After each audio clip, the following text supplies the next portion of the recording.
Hello guys, in this video I want to show the 8 most powerful handgun in the world. We start the video from the weakest to the strongest gun, but before we start, don't forget to like and subscribe. Number 8.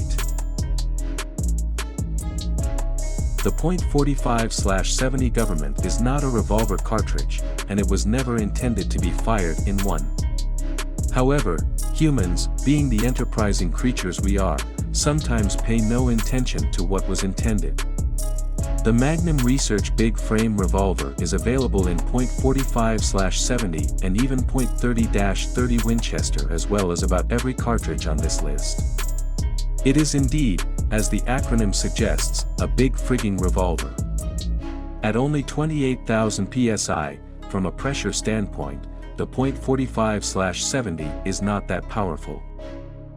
With a power factor of only 575, it's not the most powerful cartridge you can get in a handgun, but it's close. Number 7. Most of the really powerful handgun cartridges are housed in revolvers, but the 50 Action Express is an exception. It will push a 300-grain bullet out of the barrel of a Magnum Research Desert Eagle at 1,475 frames per second and generate almost as much muzzle energy as the .45/70. However, from a pressure standpoint, the 50 AE is not that powerful. It only generates 35,000 psi of pressure in the barrel's chamber. Number 6. You knew this one was on the list, but you probably thought it was a lot more powerful than it really is. With one of its most powerful loads, the .44 Magnum will drive a 304-grain bullet to 1,325 frames per second, generating 1188 foot-pounds of energy, at only 36,000 psi. It has even proven to be enough for African buffalo. .44 Magnum loads very unpleasant to shoot, and with a power factor of only 404, what does that say about the recoil of some of the other cartridge/handgun combinations on this list? Number 5.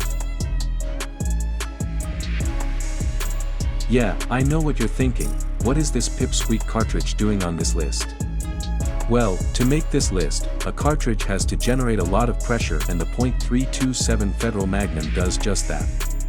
Maximum loads will peak out at an amazing 45,000 psi. The .357 Magnum only generates 35,000 psi.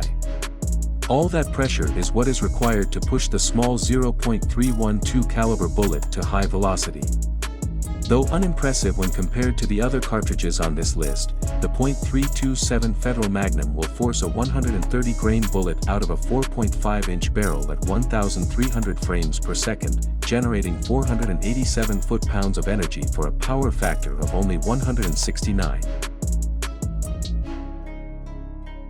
Number 4.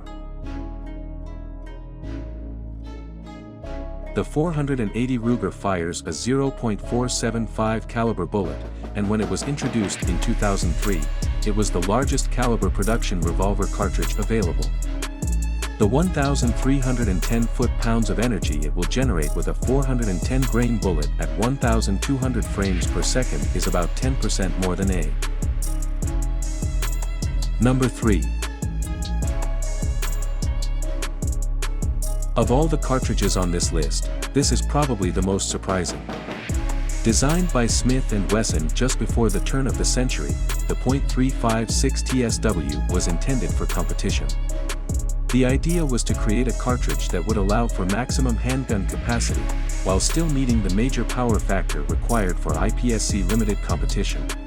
Similar in size to a 9mm Luger, it will push a 124-grain bullet to 1,450 frames per second for 578 foot-pounds of energy and a power factor of 179.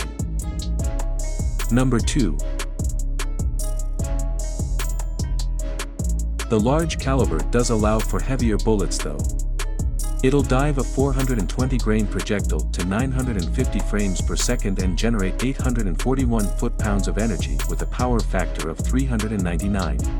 44 Magnum. In terms of energy, those big, heavy bullets will penetrate deep and make a very big hole in the process. Number 1. Loaded to the same chamber pressure of 65,000 psi as the .454 Cassol, the 460 Smith & Wesson is the most powerful revolver cartridge in the world. It'll scoot a 260-grain bullet out the barrel at an amazing 1,900 frames per second and generate more than twice the energy of the best. If you think you'll remember shooting a 454 Cassol for the rest of your life, shooting the 460 Smith & Wesson might just give you nightmares. This was the most powerful gun in the world. If you like it, please share it with your friend. See you next time.